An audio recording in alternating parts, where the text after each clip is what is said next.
Well, I'm going to start off by saying, aside from answering the same questions over and over and over again and dealing with tech problems, good day for you so far, Ryan?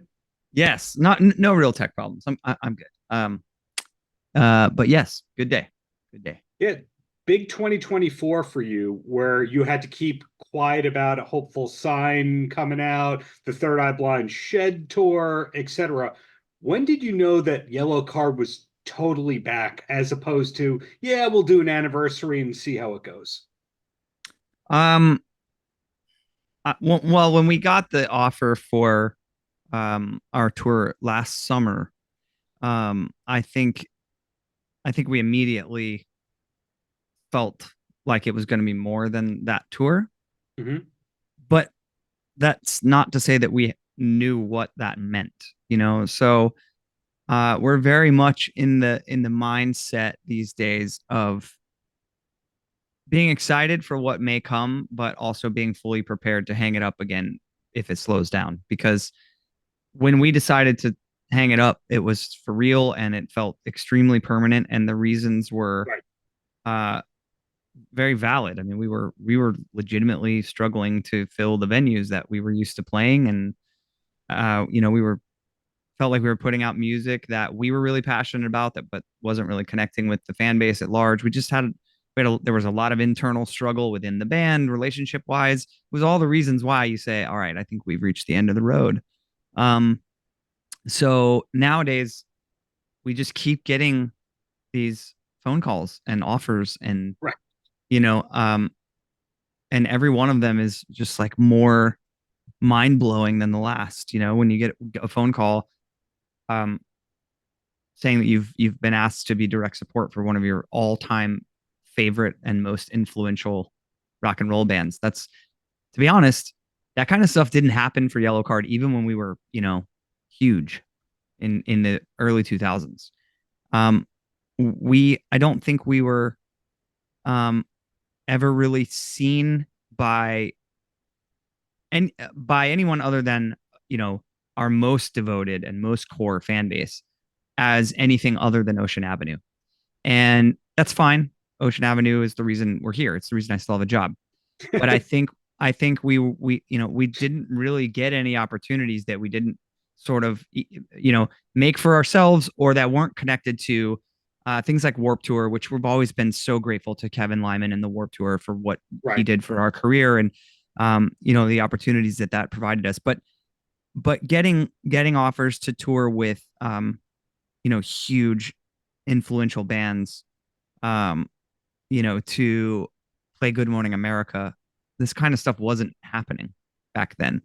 Um, Yeah, if I can rudely interrupt you here, no, it's go for it. interesting to see how many bands have gone through the cycle of being huge theater level kind of bands.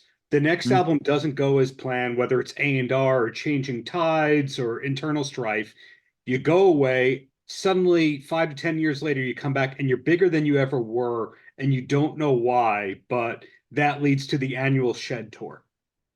Yeah, we are certainly bigger than we ever were. That's without a doubt. And it is so hard to get your head around that because again, it was so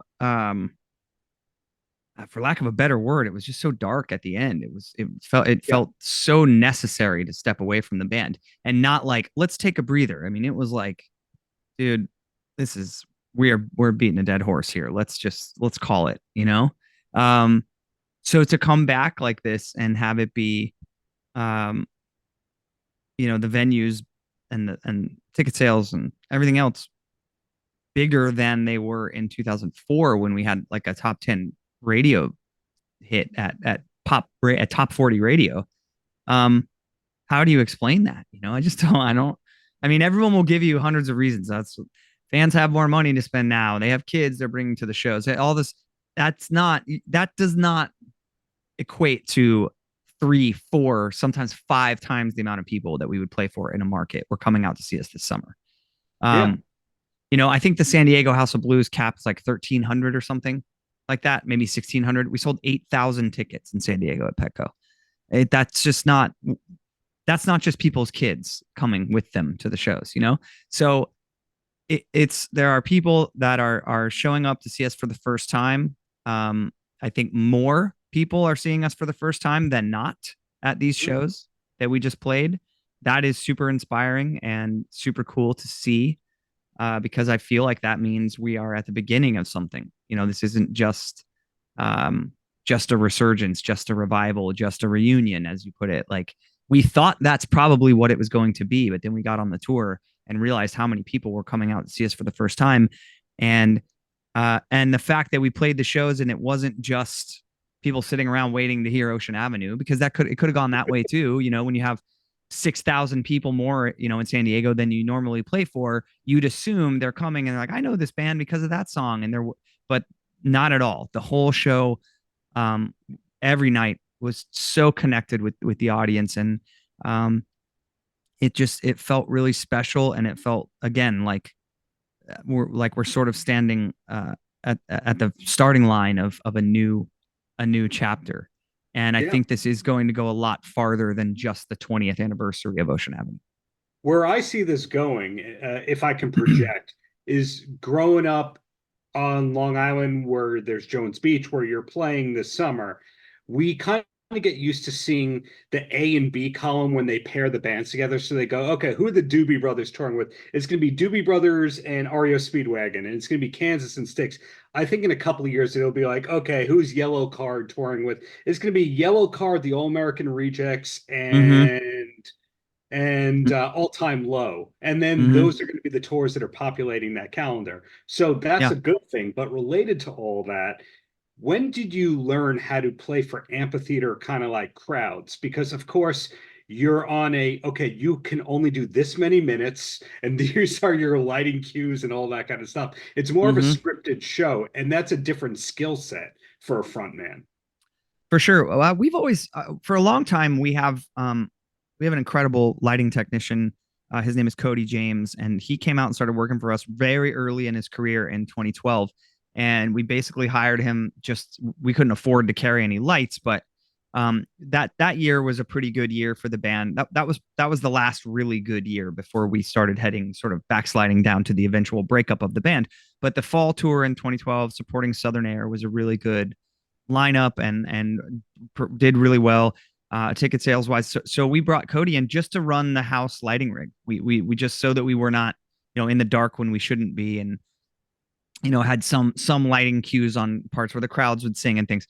And he's worked for us ever since. So went through the final tour with us, and then has come back and worked for us now. So after that, I feel like, to your point about cues and things, though the size of the venue is smaller, um, I've always felt like putting on a bit of a scripted, cued show, um, is a cool thing. And so even in the smaller rooms, we were doing that for a long time. Is Mhm. my point. So getting used to where those cues need to hit and things, that wasn't so much of a learning curve. The learning curve was more the seats. You got thousands of people sitting in seats. We never play venues like that. And again, back early in our career, we never really did a tour where we were, direct support or co-headlining with another band that was in amphitheaters. We played a few here and there, but nothing like what we did this summer, where I would say probably 80% of the rooms were seated amphitheaters. Mhm. Maybe more than that. So we've never done that before. That was really the hard part for me. But I found pretty quickly that I enjoyed it. I feel like uh, as we're getting older, um, you know, it's not just about. It's not saying, okay, I'm too old to run around and jump off the drum riser and do all this crazy stuff because, like, my knees are going to give out, because that's not the case at all. I'm No. super. I'm a healthy guy. I could do all that stuff. I think it's more of just a natural feeling of maturity, where, like, that's just not really who I am anymore. As a person, as a performer, and having those seats is actually very conducive to just focusing on your performance and singing and playing well, because the lights are doing so much work. All the cues we just talked about are doing so much work to get the crowd excited and keep them engaged in the show. So I really enjoyed, honestly, the chance to be a little more stationary and take care of my voice and be more supported because I'm not out of breath because I've been running back and forth across the stage, or again, House of Blues, just sweaty House of Blues shows, so that was something that took me a few shows to get in the groove of, because I think I felt unnatural. Like I need to be on that side of the stage and that side of the stage. And then, I got to be all over the place. And as I settled into not doing that as much, I feel like without a doubt for me personally, it's the most comfortable I've ever felt as a vocalist Oh, on a tour. I feel like 99% of the footage I watch and hear back for the first time in my career, I'm like, oh, well, right on, man. You sound good. I'm my own worst critic, as we all are, I think, in this job. But I just felt, yeah, I felt really good singing um and performing. And I think the seats actually helped that, if that makes sense. Because I think as a rock band who's been playing sweaty House of Blues shows for your whole career, you can get intimidated by the seats because you think, well, we're not going to have these big, crazy, energetic pits full of people slamming into each other and running around. How's this going to go? But one of the best shows, I think, as far as it really exceeded our expectations, or like proved us wrong. The venue in Atlanta that we played is basically in a neighborhood. There are houses. If you look at the top of the venue in the back, there are people's backyards along it. So is there's this the a one in very Alpharetta? yes, yeah, Yeah, yeah. yeah. There's a very low decibel level. You have to keep the show has to be pretty quiet compared to most rock shows. And then there are seats that are bolted in all the way to the stage. You can't. A lot of venues, if they have them, you can take them out, which we would always opt for, at least in that pit area in front of the Sure. stage. But they're bolted in, and so we were pretty like, oh my god, it's gonna be quiet. People sitting all the way to the front. Like, what are we gonna do to like keep the energy up at this show? It was so fun, dude. Everyone, just everyone there was just so connected with the band and the music. And that was such a running theme for the whole summer, was I think just how connected we felt to the crowd every night. There were some really standout shows, but there weren't any that weren't memorable, and I don't know that we've ever had a tour like that either. But Cool. the energy around the band right now is just so good. I made it through the whole tour without getting sick. I've never done that in my entire career. And my illness is related on tour. My sinus infections that I've been riddled with my entire career are equal parts immune system and stress and anxiety. That's what brings those on. And this tour was stress-free, anxiety-free. The energy between the four of us in the band has never been better. Great. Just it's just such a cool time to be in Yellowcard. I wish it had always been this way, but better late than never. Better late than ever. And the last question before I let you go here, you have sold yourself a little bit short, where you never stopped making music that people were hearing, whether you were a producer, songwriter, sideman, etc., collaborator. Are we going to hear anything from you outside of Yellowcard or a solo album in the near future, or is it all Yellowcard all the time, forever and ever? Amen. It's a lot of Yellowcard right now. And I'm focused on that. I'm not sure what our plan is yet for new music, but I mean, at this point, it's safe to assume that it's in the pipeline. It's not like I can hide it from everyone. Right. So that's going to be something that obviously I have to focus a ton of energy on. But Ryan Mendez, the lead guitar player of Yellowcard, and myself, we have an electronic, kind of an ambient electronica side project we called Jeddah. You spell it Jedha. We Mhm. put out a full length record last year. We scored a movie in 2020, and it's something that when we have time, we're pretty passionate about working on. So we may have a couple of other really, really cool scoring opportunities in the pipeline this year.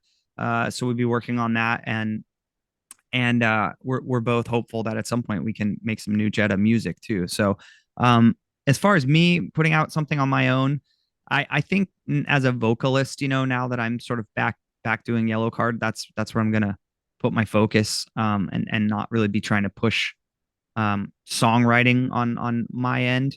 But with Jeddah, it's just so different. It lives in such a different universe. I mean, my solo material also lives in a pretty different universe from Yellowcard as well. But Jetta being instrumental and electronic, and it's just, it's something. It's really kind of a long-term project for Ryan and I. We hope that when we're old and gray and literally can't be jumping off of drum risers anymore, that we'll be scoring films and TV and making these records and stuff together. So that's it's something we dream about. And if we can get another Jetta album together, it's funny, we don't do anything with the project, promotion wise or anything. We just don't have time, and we don't have any new music to push. But we've been hovering like anywhere around 6,000 or 7,000 monthly listeners on Spotify, and that's a tiny number in the grand scheme of things when you think about, Yellowcard has 4.5 million or something. But for us, it's to think that there's like multiple thousands of people that still go and listen to the record we put out last year. It's pretty cool. So we're gonna move forward with Jetta when we can. But to your point, Yellowcard is very much in the forefront as far as working on something creatively right now. Well, congrats on A Hopeful Sign. Looking for the Jones Beach show on the Third Eye Blind tour. Glad Jetta's going. There's movie scoring, etc. Yeah. Congrats. Glad to see you're back in top form, and looking forward to what's to come, Ryan. All right, man. Thank you so much for having me, dude.